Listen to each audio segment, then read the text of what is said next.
When you hear the word Microsoft, what comes to mind?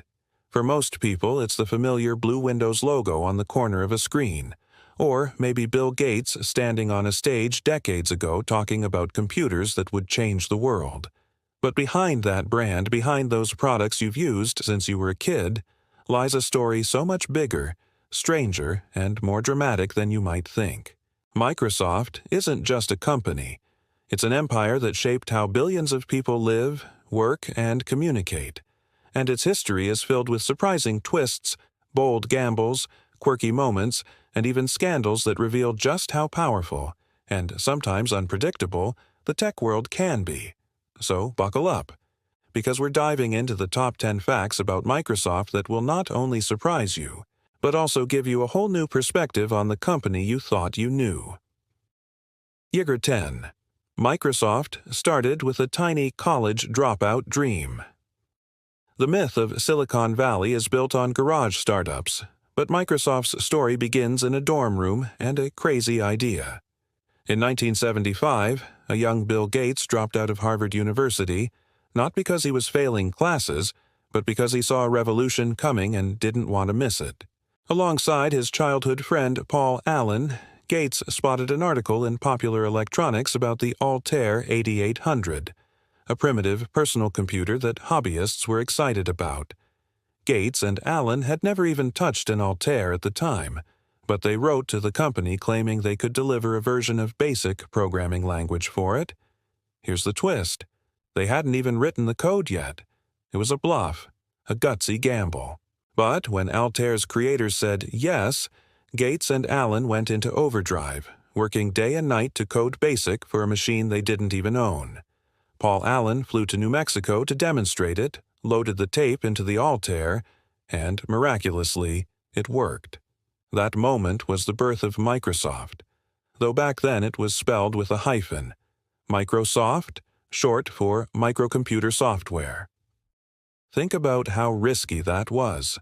Imagine two college kids today promising a massive AI solution for a piece of hardware they never even touched. That's the kind of raw boldness that defines early tech pioneers. Bill Gates left Harvard, not to party or slack off, but to build something that didn't even exist yet, a future where every home had a computer. It sounds obvious now, but in the mid-1970s, people thought personal computers were just toys for geeks. Gates and Allen saw what no one else saw, that these machines would run the world, and that the software controlling them would be more valuable than the hardware itself. It's easy to look back and crown Gates a genius, but this was more than intelligence. It was risk tolerance. Gates bet his entire future on an unproven industry. Paul Allen once said, "We had nothing to lose." But that wasn't entirely true. Gates walked away from one of the most prestigious universities in the world. Allen left a steady job. Their lives could have gone completely differently if BASIC had failed. Instead, they created a foundation for what would become one of the most profitable companies in human history. And here's a fun side note. That first customer, Altair, faded into obscurity within just a few years. But Microsoft? It went on to dominate the entire software market. It, as a reminder of how being in the right place at the right time and taking a gamble can change history forever. Number 9. Microsoft didn't become famous for inventing. It became famous for owning. One of the strangest truths about Microsoft is this: the company didn't eke to rise to power by inventing things no one had ever seen before. In fact, compared to rivals like Apple, which obsessed over groundbreaking hardware designs, Microsoft often thrived by taking existing ideas, refining them, and then dominating the market. The best example is Windows. Microsoft didn't invent the concept of a graphical user interface, the idea that you could use a mouse to click on icons instead of typing endless lines of code. That honor goes to Xerox PARC, and Apple was the one that first popularized it with the Macintosh in 1984. But Microsoft, they saw the trend, recognized its potential, and then poured resources into building their own version, Windows 1.0, released just a year later. At first, critics laughed. Windows 1.0 was clunky, slow, and not nearly as polished as the Mac. But here's where Microsoft's genius came in. They bundled Windows with IBM-compatible PCs, which were far cheaper than Apple's machines, and they licensed the software to countless manufacturers instead of keeping it locked to their own hardware. That business model completely crushed the competition. By the 1990s, Windows wasn't just an operating system, it was the operating system. At its peak, over 90% of personal computers in the world ran Windows. That's the Microsoft playbook. Don't necessarily invent first, but scale fastest, distribute widest, and then hold on tight. They did the same with Microsoft Office. Word processors and spreadsheets weren't new. Lotus and WordPerfect dominated the 1980s, but Microsoft bundled Word, Excel, and PowerPoint into a single package called Office. Suddenly, instead of buying 3 different products from 3 different companies, businesses could buy one suite from Microsoft. It was convenient, cheaper in the long run, and soon became the global standard. Think about how much that shaped American work culture. If you've ever stayed late at an office typing up a report in Word, crunching numbers in Excel, or piecing together a last-minute PowerPoint presentation for your boss, you're part of Microsoft's empire. They didn't just sell software, they defined what modern work looked like. But there's a darker edge to this fact, too. Microsoft's strategy of bundling, licensing, and dominating markets got them into serious trouble. In the late 1990s, the U.S. government sued Microsoft for antitrust violations, accusing them of using their Windows monopoly to crush competitors like Netscape by bundling Internet Explorer for free. The case dragged on for years and almost broke the company apart. At one point, a judge even ordered Microsoft to be split into 2 separate entities. That didn't happen, but the case revealed just how aggressive Microsoft had become in its quest to own markets. Still, love them or hate them, you can't deny the effectiveness of the strategy. Microsoft wasn't necessarily the first, but they were the ones who made sure they were the last. And in business, sometimes that's what really counts. 8. The story of the CTRL ALT plotters does Dell. Accident. Every computer user has done it. The infamous CTRL ALT. See Dell key combo. Whether you were a kid in the 90s watching your family's Windows computer freeze mid-game, or an office worker trying to kill a program that refused to close, that 3-finger salute is iconic. But here's the surprising fact. Microsoft never intended for it to become famous. In fact, it was a total accident, and Bill Gates himself once admitted he regretted it. The origin of the combo traces back to an IBM engineer named David Bradley in the early 1980s. He wasn't trying to design something monumental. He simply needed a quick shortcut to reboot the IBM PC during development. Instead of walking across the lab to hit the physical power switch, Bradley combined 3 keys far apart on the keyboard to make sure no one hit it by mistake. CTRL ALT DL was born. When Microsoft's MS-DOS system ran on IBM machines, that little shortcut got baked into the experience. Later, when Windows evolved, the combo became a universal emergency button. Stuck? Crash? System meltdown? You press those keys. Millions of people grew up thinking Microsoft deliberately designed it this way. But Bill Gates famously said at a Harvard interview in 2013, "We could have had a single button, but the guy who did the IBM keyboard design didn't want to give us our single button. That small decision created one of the most recognizable habits in computer history." Picture this, an office in Chicago in 1998, a manager scrambling to finish a report as Word locks up. He sighs, presses CTRL ALT DL, and suddenly feels like he has control again. Or a teenager in California trying to play Doom on Windows 95, hitting the combo when the system crashed. Across decades and generations, those 3 keys became a ritual, almost like a digital prayer. Please just work again. But here is the deeper layer. CTRL ALT is a symbol of Microsoft S messy brilliance. The company has never been about perfection. It's been about ubiquity. The fact that everyone knew this combo meant that everyone was using Windows, despite its flaws. People tolerated crashes because the alternative, no software ecosystem, no Office, no games, was worse. That resilience of users, combined with Microsoft's sheer dominance, kept them on top even when Apple fans mocked Windows for being unstable. Even today, on Windows 11, you can still press those keys to bring up the Task Manager. It's a living fossil of the early PC era, proof that sometimes accidents in design become part of cultural memory. Imagine if IBM had allowed that single button Bill Gates wanted. Would the digital world still joke about three-finger salutes?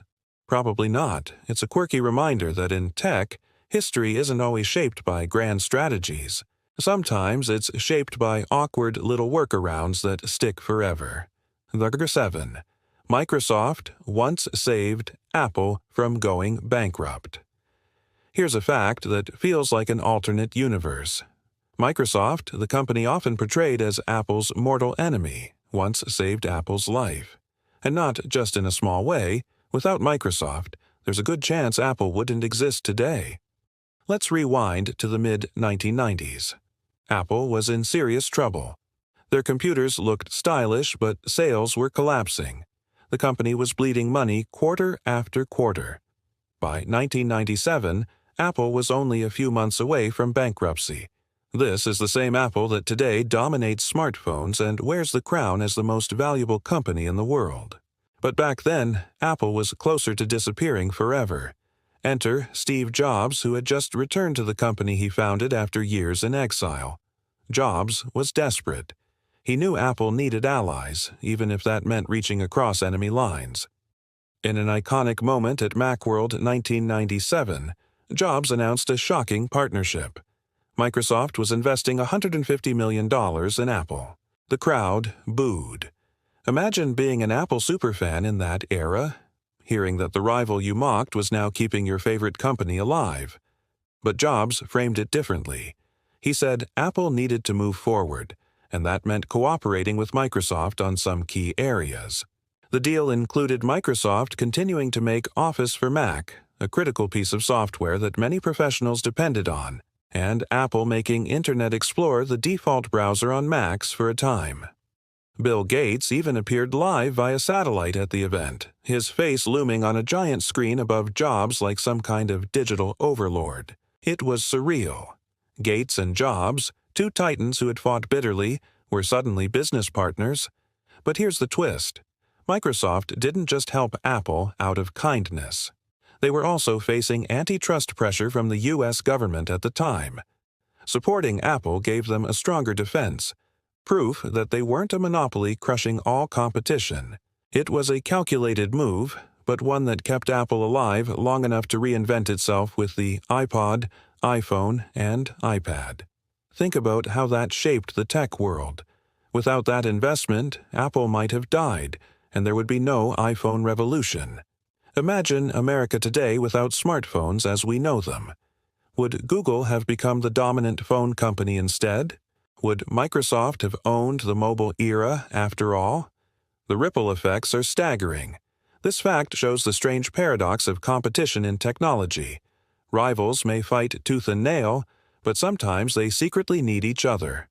Apple's survival was in Microsoft's interest because it kept the market dynamic and protected Microsoft from regulators. Yet, Apple's comeback later became Microsoft's nightmare, as the iPhone overtook Windows in cultural influence. So, the next time you see someone argue about Mac versus PC, remember, without Microsoft, Apple might not even exist to compete. In one of history's greatest ironies, the company Bill Gates built was the reason Steve Jobs could rise again. Number 6. The Xbox was born. From a rebellion inside Microsoft. When you think of Microsoft, you probably picture spreadsheets and operating systems, not video games. But in the early 2000s, Microsoft shocked the world by releasing the Xbox. a massive black console that dared to challenge Sony AS PlayStation and Nintendo as GameCube. What most people don't realize is that the Xbox was a entity born from some master plan at the top. It came from a group of rebellious engineers inside Microsoft who broke the rules to make it happen. At the time, Microsoft was worried. Sony had announced that the PlayStation 2 wasn't just a gaming console. It was being marketed as a full-blown entertainment hub. People could play games, watch DVDs, and developers were starting to see it as a cheap way into the living room. That scared Microsoft, because if Sony controlled the living room, maybe one day they'd control the gateway to the internet too. Bill Gates and Steve Ballmer didn't want Microsoft to lose that battle. So 4 engineers inside the company, Seamus Blackley, Kevin Backus, Ted Hayes, and Otto Burks, pitched a radical idea. Build a gaming console using PC parts, something developers already understood, but package it for gamers. They called it the DirectX Box, named after Microsoft's DirectX graphics software. Over time, the name shrank to Xbox. Here's the kicker. Microsoft's leadership hated the idea at first. They thought it was too risky, too expensive, and too outside the company's comfort zone. But the engineers pushed back. They created prototypes, pitched executives over and over, and even defied company bureaucracy to get the green light. At one point, they risked their careers just to keep the project alive. When the Xbox finally launched in 2001, it was a gamble of billions of dollars. And at first, it looked shaky. Microsoft lost massive amounts of money per console sold, and people weren't sure if they could ever catch up to Sony's dominance. But then came the masterstroke. Halo. Combat evolved. That single game turned Xbox from a curiosity into a must-have. College dorms across America suddenly had Xbox LAN parties where students stayed up all night blasting aliens and trash-talking friends. The console also introduced Xbox Live, which brought online multiplayer gaming into mainstream culture. Think about how that shaped modern America. Without Xbox, there might not be a culture of Call of Duty marathons, Fortnite dances, or kids begging parents for Xbox Live subscriptions at Christmas. It changed how Americans played together, creating digital playgrounds where friendships were made and rivalries born. And the most fascinating part? It all started as a rebellion within Microsoft's walls, a project that almost died multiple times but survived because a handful of people refused to let it go. Today, Xbox is a core part of Microsoft's identity, with Game Pass subscriptions reaching millions worldwide.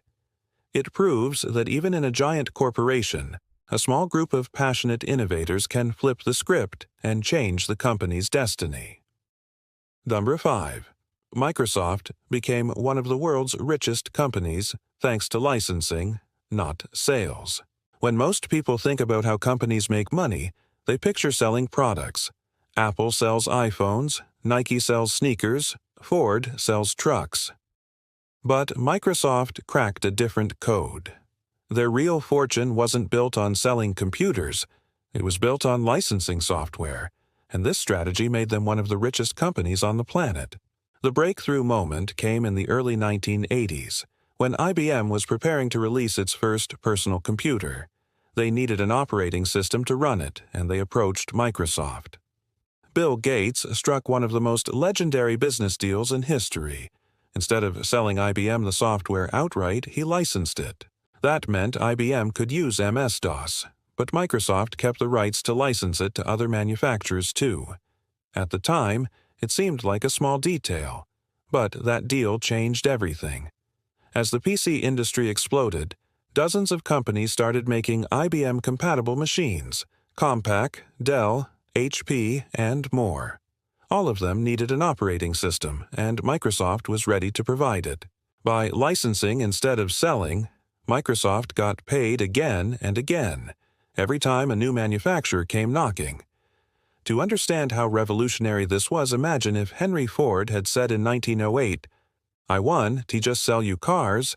I'll sell you the rights to make cars using my system, and every other automaker will have to pay me too." That's essentially what Microsoft did for the digital age. This licensing strategy created a river of cash that never stopped flowing. It fueled Microsoft's expansion into Office, servers, and eventually cloud computing.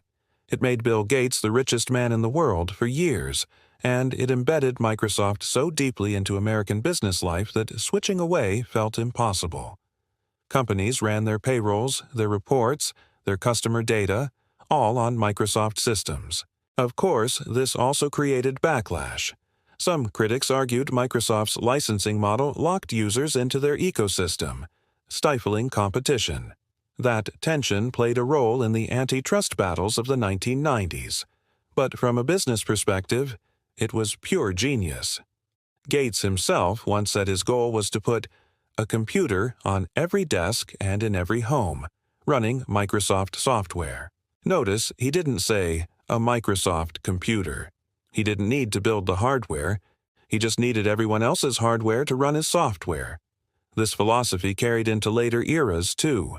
With Windows, with Office, with Azure Cloud Services, the company has always been more about creating platforms that others depend on rather than being the flashy gadget maker. That's why, even when Microsoft missed the smartphone revolution, they stayed rich and powerful, because their licensing and enterprise deals kept them deeply rooted in the global economy. For ordinary Americans, this meant that whether you worked at a law firm in New York, a small business in Texas, or a school in Ohio, chances are your daily grind was powered by Microsoft software. And every time you opened Word or Excel, you were part of that licensing empire, one keystroke at a time. Number 4. Microsoft Office became the world's most profitable addiction.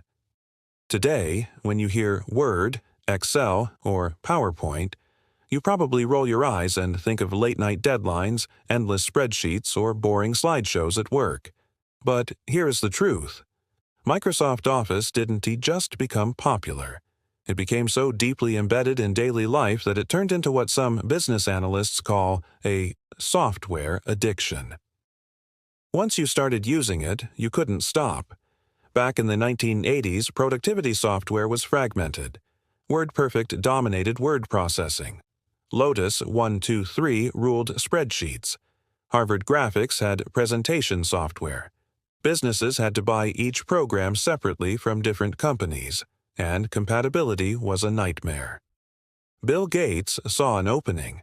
Instead of trying to beat each rival one at a time, Microsoft bundled Word, Excel, and PowerPoint into one package. Microsoft Office launched in 1989. At first, critics scoffed. They said Office was clunky, that Microsoft was only copying better products. And they weren't wrong. WordPerfect was arguably more advanced at the time. But Microsoft played a long game. By bundling everything together, they offered convenience at a lower price. Businesses didn't want to train employees on 3 different programs. They wanted one system that worked across the board. And once Office took hold, switching away became nearly impossible. Think about it. Imagine a law firm in Chicago in the 1990s. They invested in training secretaries and paralegals to use Word. They standardized their contracts and templates in Microsoft format. Their accountants built financial models in Excel. Their partners created slide decks for clients in PowerPoint. Now, imagine trying to switch all of that to another system. It would be chaos. That lock-in effect meant Microsoft could keep raising prices and companies would grumble but still pay.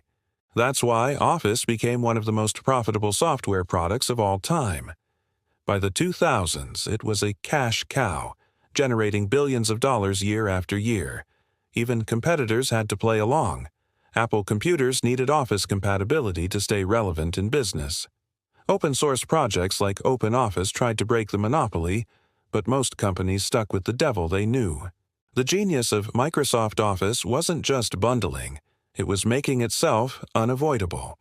Schools taught students on Word and Excel, meaning by the time they graduated, they were already locked into Microsoft's ecosystem. Employers didn't even have to train new hires. This cycle reinforced itself, creating a global standard for work. But here's the ironic twist. Even though people complain about Office, PowerPoint fatigue, Excel headaches, It's also the tool that powers entire economies. Economists estimate that trillions of dollars in productivity rely on those three programs. Love them or hate them, they became the universal language of business. And Microsoft didn't stop there. When cloud computing took off, they transformed Office into Office 365, now called Microsoft 365, turning a one-time purchase into a subscription model. Instead of paying once, customers now pay every year. That move skyrocketed revenues again, proving that once Microsoft got you hooked, they'd keep finding new ways to make sure you never left. Number 3. Microsoft missed the smartphone revolution and survived anyway. If Microsoft's story were a Hollywood movie, this would be the moment when the hero stumbles badly. Because here's a brutal fact, Microsoft had everything it needed to dominate the smartphone market, years before Apple and Google showed up. And yet, they fumbled the opportunity so badly that it's one of the most infamous missed boats in tech history. Back in the early 2000s, before the iPhone even existed, Microsoft already had a mobile operating system called Windows Mobile. It was clunky, yes, but it allowed email, calendars, and even some apps on handheld devices like the Pocket PC and Palm Trio. Business executives carried these devices everywhere. For a while, it looked like Microsoft was ahead of the game. But here's where the problem came in. Microsoft treated smartphones like miniature PCs. They thought the future was styluses, tiny start menus, and shrinking down the desktop experience. Meanwhile, Steve Jobs and Apple saw something different. A touchscreen device that was intuitive, beautiful, and designed for consumers, not just business executives. When the iPhone launched in 2007, Microsoft's then CEO, Steve Ballmer, literally laughed on camera. He mocked it for being too expensive, with no physical keyboard, and no appeal to business users. That arrogance cost them dearly. Within a few years, Apple's iPhone and Google's Android phones crushed the market, while Windows Mobile faded into irrelevance. Microsoft tried to recover.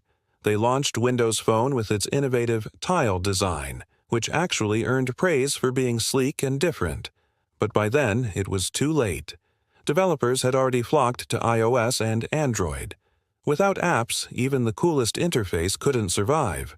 Microsoft poured billions into promoting Windows Phone, even buying Nokia's phone business in 2014 in a desperate attempt to catch up. It failed spectacularly.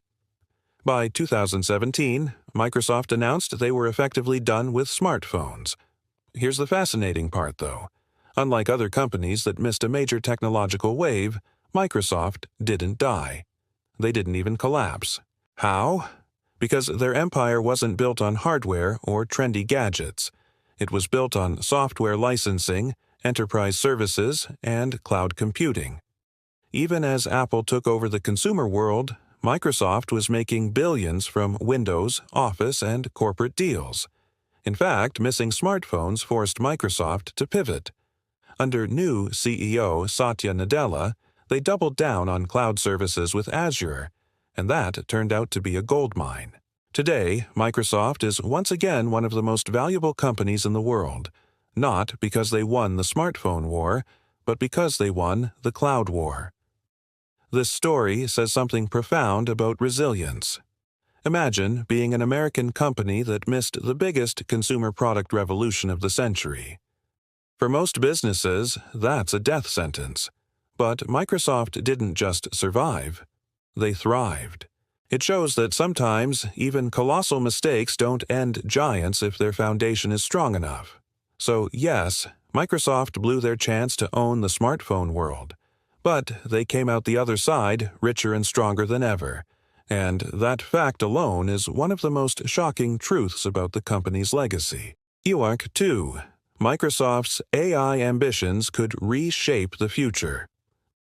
If the 1980s were about PCs, the 1990s about Office, and the 2000s about gaming, then the 2020s are all about artificial intelligence, and Microsoft is at the center of it.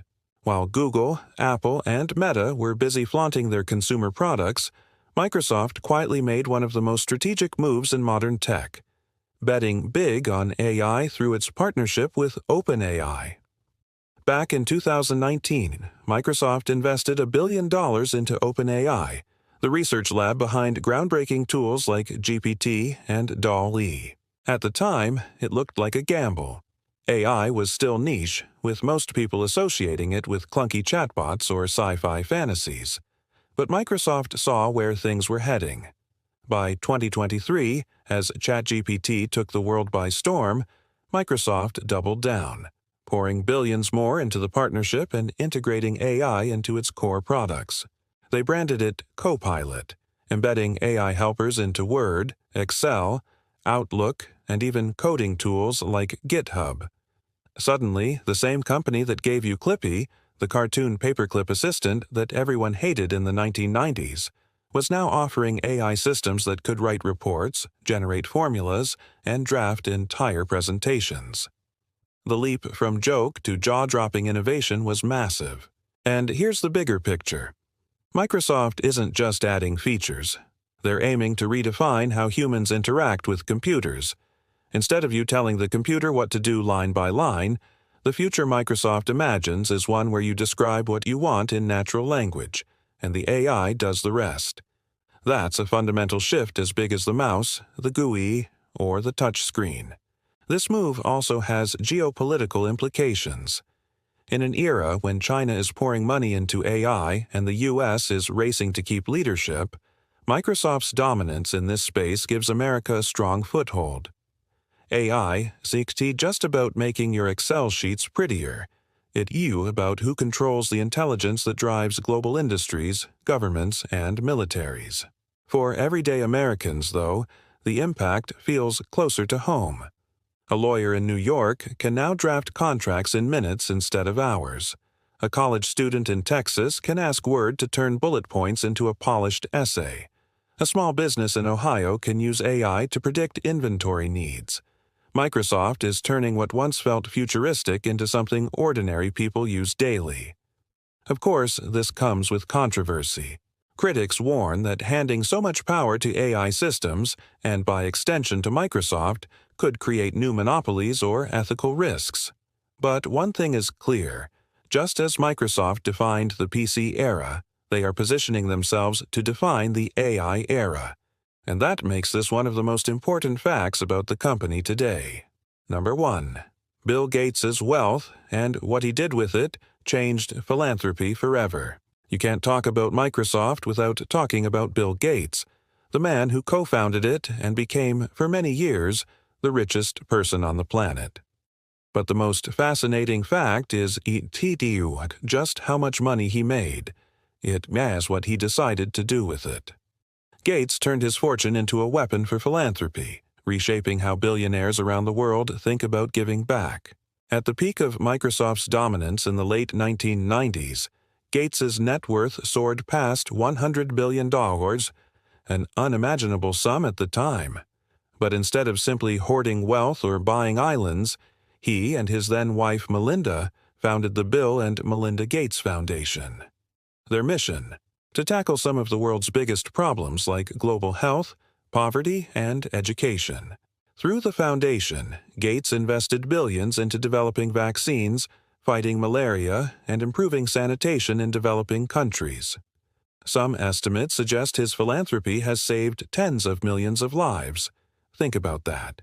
A kid in rural Africa surviving malaria because Microsoft AS Fortune helped fund a vaccine. That's a ripple effect few entrepreneurs ever achieve.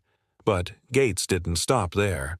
In 2010, he teamed up with Warren Buffett to launch the Giving Pledge, encouraging billionaires to commit at least half their wealth to charitable causes. This wasn't just about writing checks, it was about changing the culture of wealth. Suddenly, giving away fortunes became a badge of honor in elite circles. Whether you admire Gates or criticize him, it's undeniable that his philanthropy shifted expectations for the ultra-rich. There's also irony in this story. Gates built Microsoft using aggressive business tactics that crushed rivals, earning him critics who called the company monopolistic. Yet, in his second act, he became a global symbol of generosity. For Americans, it is a reminder that the same drive that builds empires can also be redirected to solve human problems. Even today, long after stepping down as Microsoft's CEO, Gates continues to influence the world more through philanthropy than through software. And that fact cements his legacy, not just as a tech titan, but as someone who changed how wealth itself is used. So there you have it, the top 10 facts about Microsoft. From Bill Gates bluffing his way into building the first product, to Microsoft's ruthless market dominance, to quirky accidents like CTRL plus ALT plus DL, to saving Apple, to rebelling engineers creating the Xbox, to licensing brilliance, to fumbling smartphones. But bouncing back, to office addiction, to leading AI, and finally to Gates's philanthropy, the story is one wild ride.